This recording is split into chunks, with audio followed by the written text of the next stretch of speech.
Hello rail साथियों, नमस्कार। कैसे हो सभी? आई होप सभी अच्छे होंगे। तो साथियों, आप लोगों की डिमांड पर मैं एक और नई वीडियो लेके आ रहा हूँ जो है म्यूचुअल ट्रांसफ़र के ऊपर।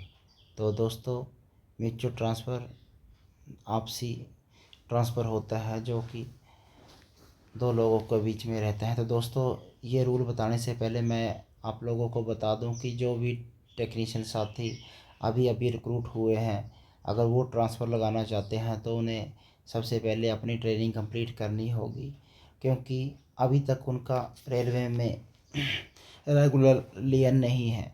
इनका रेगुलर लियन लियन मतलब धारणाधिकार, जिसे कि एक ये बोला जाता है कि जैसे जिस सीट पे आप बैठे हो या जिस कुर्सी पे आप बैठे हो, तो वो तभी आपकी फ़िक्स रहेगी जब आप रेलवे में ट्रेनिंग करने के बाद एक एम्प्लॉय के तौर पर काम करना शुरू कर दोगे। तो दोस्तों, मैं आपको बता दूं कि जैसे ही आप ट्रेनिंग कंप्लीट करते हो तो उसके बाद जैसे आपको कैडर पोस्टिंग प्रॉपर तरीके से मिल जाती है, तो आप ट्रांसफ़र के लिए अपनी एप्लीकेशन लगा सकते हो।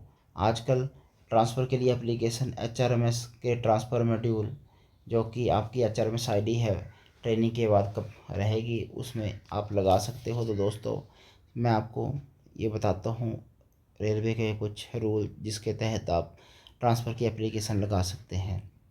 तो दोस्तों, इसमें लिखा गया है कि ट्रांसफ़र पॉलिसी की पावर जो रहती है, पावर DRM या HOD और कहीं कहीं GM, जो कि अपनी अपनी रेलवे की प्रैक्टिस रहती है तो उनके पास दे रखती थी देखी होती है। और head of quarter control post or general manager is complaint or any lower authority to whom the power have been delegated assigned of seniority on transfer on mutual exchange basis. तो दोस्तों, ये बहुत ही अच्छा और ज़रूरी कॉन्सेप्ट है आपके लिए जानने के लिए कि जब आप ट्रांसफ़र म्यूचुअल पे लोगे तो आपके लिए सीनियरिटी का क्या प्रावधान रहेगा। तो दोस्तों, मैं आपको बता दूं कि in such case the senior of the two employ will be given the place of seniority vacated by the junior employ. The junior on joining the new unit will be allowed to retain his former seniority and shall be placed into the seniority below the person having the same seniority। जिसके लिए rule है दोस्तों, para number 230 IREC volume 1 refers. तो IREC क्या है दोस्तों? तो Indian railway establishment code है, जिसमें चैप्टर नंबर 2 है, जिसका पैरा 230 है, उसमें ये चीज़ बताई गई है। तो दोस्तों, मैं आपको बता दूं कि एक नॉर्मल और सीधी भाषा में कि जैसे ही मान लो हमारे दो साथी म्यूचुअल ट्रांसफ़र ले रहे हैं, तो उसमें से जो जूनियर एम्प्लॉय रहेगा उसकी सीनियरिटी दोनों लोगों को मिल जाएगी। ये एक सीधी सादी बात में मैं बोलूँ कि जैसे मान लो किसी बंदे ने ग्रेड 3 में 3 साल की सर्विस करी है जो सीनियर है, और किसी ने 3 महीने की करी है, तो दोनों को सीनियरिटी 3 महीने की मिलेगी। यानी कि जो भी जिस कैडर में जिस रेलवे में जाएगा, तो उसको जैसे ग्रेड 3 में जिसकी 3 महीने की नीचे सर्विस हो रहेगी, उसके बिल्कुल नीचे लग जाएंगे, तो दोस्तों उनको उतनी ही सर्विस मिलेगी जो जूनियर की रहती है। सीनियर को उसकी सर्विस का बेनिफिट नहीं मिलता इसमें, ठीक है दोस्तों। तो इसके बाद दोस्तों है railway servant transfer on mutual exchange from one cadre of a division office or railway to corresponding cadre in another division office or railway शहर में retain their seniority on the basis of the date of promotion to the grade or take the seniority of the railway servant with whom they have exchanged whichever is two may be lower। तो दोस्तों, इसमें भी IRM का para number 310 है, Indian railway establishment manual volume 1 के chapter 3 में ये बताई गई है सीनियरिटी का। तो दोस्तों, ये सारा की सारा चैप्टर सीनियरिटी से रिगार्डिंग है। और कोरस्पॉन्डिंग कैडर का मतलब होता है the general manager of the general railway themselves or the lower authority to whom power have been delegated may decide whether it is corresponding cadre of the two employees seeking mutual transfer। तो दोस्तों, corresponding cadre कौन decide करेगा? तो ये इसमें power दे रखी है general manager, या जिसको पावर डेलीगेट कर रखी है वो इस चीज़ को डिसाइड करेगा कि ये कोरस्पॉन्डिंग कैडर है भी है कि नहीं है।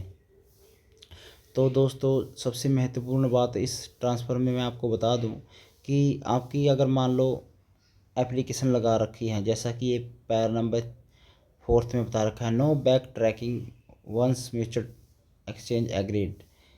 जैसे कि दोस्तों आपकी म्यूचुअल ट्रांसफ़र आपसी लग चुकी है और अथॉरिटी से अप्रूवल मिल चुकी है, तो आप उसको बैक ट्रैक नहीं कर सकते।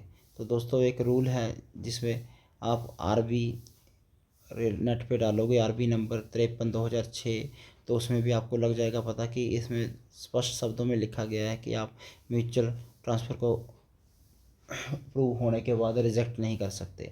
तो दोस्तों सबसे बड़ी प्रॉब्लम म्यूचुअल ट्रांसफ़र में ये आती है कि आपको ये सारे जो मैं ऊपर बेनिफिट बता रहा था कि आपको सीनियोरिटी का बेनिफिट मिलेगा, वो उसी ही केस में मिलता है जब आपकी कैटेगरी सेम हो। कैटेगरी का मतलब जैसे यूआर के साथ एससी का, एससी के साथ एसटी का, एसटी के साथ अगर आपका म्यूचुअल कम्युनिटी वाइज सेम रहता है तो आपको सारे ही बेनिफिट म्यूचुअल ट्रांसफ़र में मिलते हैं। अदरवाइज़ आपको सीनियोरिटी का बेनिफिट नहीं मिलता। तो दोस्तों मैं आपको बताता हूँ कि किन किन कंडीशनों में आपको सीनियोरिटी का बेनिफिट मिलेगा और किन किन कंडीशनों में सीनियोरिटी का बेनिफिट नहीं मिलेगा। तो दोस्तों ये पैरा नंबर 5 ध्यानपूर्वक सुनिए और देखिए। इसमें लिखा गया है honourable high court Kerala Ernakulam vide number इतना इतना, ये जो बता रखा है इसके according mutual transfer should be allowed between staff belonging to the same category, that is general to general, SC to SC, ST to ST. Subsequently फिर उसके बाद क्या हुआ, एक ओयो फाइल हुआ, नंबर है 612/2005 कैट का, वही है। उसमें लिखा था in the light of the above, Ministry of Railway have decided that in order to maintain the balance in the post-based roster with reference to the reservation prescribed for SC and ST staff and to avoid hardship to staff in the feeder category in the matter of their promotion, transfer or mutual exchange basis should be allowed between employee belonging to the same category। तो इस decision के बाद इन्होंने बोल दिया journal with journal, SC with SC, ST with SC transfer ले सकता है। However transfer on bottom seniority in recruitment grade need not be restriction with reference to point in the post based roster। तो दोस्तों मैं ये भी बता दूं कि म्यूचुअल ट्रांसफ़र अगर कैटेगरी सेम नहीं है तब भी हो जाएगा, लेकिन इसमें आपको ये इन्होंने लिख के दिया गया है कि रिक्रूटमेंट ग्रेड में होगा। रिक्रूटमेंट ग्रेड का मतलब ये रहता है दोस्तों, जिस ग्रेड में भर्ती होती है, जैसे कि आपको पता है टेक्निकल ग्रेड में भर्ती ग्रेड 3 में होती है और कई कई डिपार्टमेंट में ग्रेड 1 लेवल 5 में भी रहती है, जैसे सिग्नल वगैरह में। अदरवाइज़ ग्रेड 3 लेवल 2 में ही रहती है और कमर्शियल में लेवल 3 में भी रहती है। तो इस ग्रेड पे आप ट्रांसफ़र ले सकते हो दोस्तों। The above instruction do not in any alter of the existing procedure laid down by this ministry of railway. अच्छा, तो दोस्तों ये जर्नल टू जर्नल की एक कंडीशन यहाँ पे थोड़ा सा इसमें रिलैक्सेशन मिल चुकी है। जैसे 6 में बताया, whether the relaxation does not apply to employ belonging to OBC as the same has not been mention in the instruction I vide and. ये बोल रहे हैं कि ऊपर जो बताया गया है उसमें ओबीसी के लिए कोई स्पेशल इंस्ट्रक्शन नहीं है, तो क्या ये रिलैक्सेशन ओबीसी के लिए अप्लाई नहीं होती? तो इसमें आपको बता दें, there being no reservation in post filled by promotion by OBC. तो इसमें बताया जा रहा है कि ओबीसी का जो कोटा है रिक्रूटमेंट तक ही सीमित है, इसमें अभी प्रमोशन के लिए कोई कोटा नहीं है, तो इसलिए ओबीसी के लिए ये शामिल नहीं होती है इंस्ट्रक्शन। तो ओबीसी और जनरल को एक ही माना जाता है यूआर, तो इनको आपसी स्थानांतरण में कैटेगरी का कोई इशू नहीं है ओबीसी और जनरल का। तो दोस्तों ये तो थी कुछ बेसिक जानकारी। तो इसका मतलब ये रहा कि आपको जब भी ट्रांसफ़र लेनी है तो सबसे पहली प्रेफरेंस आपकी रहनी चाहिए कि कैटेगरी सेम रहे और कैडर सेम रहे, ताकि आपकी ट्रांसफ़र में कोई रुकावट ना आए और सही समय पर आपकी ट्रांसफ़र अप्रूव होके आप अपने अपने घर के नज़दीक पहुंच सकें। तो दोस्तों एक कोरस्पोंडेंस कैडर रहता है, जैसे मान लो कोई कैडर किसी का चेंज है, कोई कमर्शियल में है, मिनिस्ट्री में है या स्टोर डिपार्टमेंट में है, तो उन्हें ट्रांसफ़र के लिए कोई दिक्कत ना आए, तो इसमें लिखा गया है, ये स्पेशल ही हिदायत ग्रुप डी स्टाफ के लिए रखी गई है कि it has been decided that rest while group D employ working. ये दोस्तों ये कंडीशन है, ये इस बारे में बताई गई है proper. working in the level 1 belonging to any department cadre of a division office railway production unit may be allowed to go to mutual basis transfer with another employee working in level इतना belonging to any department cadre without applicability of the term corresponding cadre. This dispensation is however subject to fulfilment of the prescribe medical standard. तो दोस्तों इसमें बताया गया है कि group D का staff किसी भी कैडर, किसी भी प्रोडक्शन यूनिट, किसी भी रेलवे के L1 के कर्मचारी के साथ ट्रांसफ़र करवा सकता है, बाकायदा की उसकी कंडीशन ये है कि मेडिकल कैटेगरी सेम रहनी चाहिए।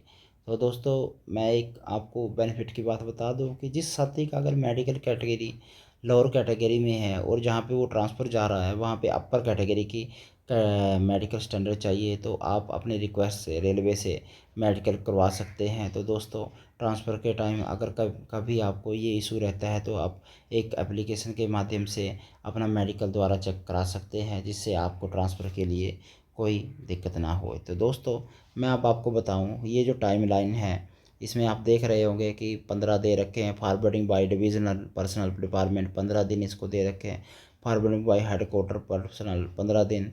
कन्वेइंग ऑफ एक्सेप्टेंस 10 दिन के लिए। इशू ऑफ ट्रांसफ़र ऑर्डर 10 दिनों में ऑर्डर करने पड़ता है। डिस्पैच ऑफ LPC 15 दिन में करनी पड़ती है। तो दोस्तों ये तो थे कुछ आपको बेसिक से टर्म। अब मैं आपको बताऊं दोस्तों, तो जैसे कि आप देख ही रहे थे म्यूचुअल ट्रांसफ़र का एक थोड़ा मैं एक और बता दूं। एक हमारा मास्टर सर्कुलर रहता है। मास्टर सर्कुलर में क्या होता है कि एक ब्रीफ आपको ट्रांसफ़र के बारे में जानकारी दी जाती है। तो मास्टर सर्कुलर जो हमारा है दोस्तों, ये है दोस्तों देख सकते हो, ये इशू हुआ था 17/8/2023 को। ये अमेंड होता रहता है जैसे जैसे कोई कोडल प्रोविज़न यहाँ पे ऐड रहते हैं तो ये ऐड होता रहता है। तो मास्टर सर्कुलर 24 है दोस्तों, तो इसमें सारे ट्रांसफ़र दे रखे होते हैं। तो दोस्तों मैं आपको बता दूं, मैं हर एक सिंगल ट्रांसफ़र पे अलग अलग वीडियो बनाता रहूँगा। अभी आपकी डिमांड पे मैंने म्यूचुअल पे बनाई है, और उसके बाद दोस्तों मैं रखूँगा इस पर ऑन रिक्वेस्ट ट्रांसफ़र पे, स्पाउस ग्राउंड पे। ठीक है दोस्तों, तो आप ये देख रहे होंगे ट्रांसफ़र ऑन स्पाउस ग्राउंड भी आप करवा सकते हो, मैं आपको बताऊँगा आगे अपनी वीडियो में। तो अभी ये दोस्तों है म्यूचुअल ट्रांसफ़र के क्लाउज। तो आपको मैंने जो बताया है सेम वैसे ही सिमिलर रहेंगे। तो दोस्तों इसको बड़े ही ध्यान से देखें, क्योंकि आपको जब भी ट्रांसफ़र लगाना होगा तो आपको इन चीज़ों का बड़ा ही ध्यान रखना होगा, क्योंकि अगर इनको प्रॉपर आप ध्यान में रखोगे तो आपके लिए काफ़ी बेनिफिशियल रहेगा। आप बड़े ही आरामदायक तरीके से म्यूचुअल ट्रांसफ़र लगा सकते हो। आपकी जो ट्रांसफ़र लगेगी उसमें कोई भी रुकावट नहीं आएगी। तो दोस्तों आप इन चीज़ों को बड़े ध्यानपूर्वक ट्रांसफ़र लगाने से पहले थोड़ा देखें, पढ़ें, ताकि आप ट्रांसफ़र के वक्त सही समय और कम टाइम में ट्रांसफ़र पा सकें। तो दोस्तों मैं आशा करता हूँ कि आपको जानकारी प्रॉपर मिली होगी, और मैं ये भी आपसे ये भी बोलता हूँ कि दोस्तों इस वीडियो को ज़्यादा से ज़्यादा शेयर करें, लाइक करें और सब्सक्राइब करवाएं, ताकि मेरा भी इस वीडियो को बनाने का मोटिव बना रहे। तो मैं आपको अच्छी अच्छी और रूल के रिगार्डिंग वीडियो इस चैनल पर डालता रहूं। तो दोस्तों ऐसे ही मेरे इस चैनल से बने रहें, और ज़्यादा से ज़्यादा लाइक और सब्सक्राइब और इसको शेयर करें। धन्यवाद दोस्तों।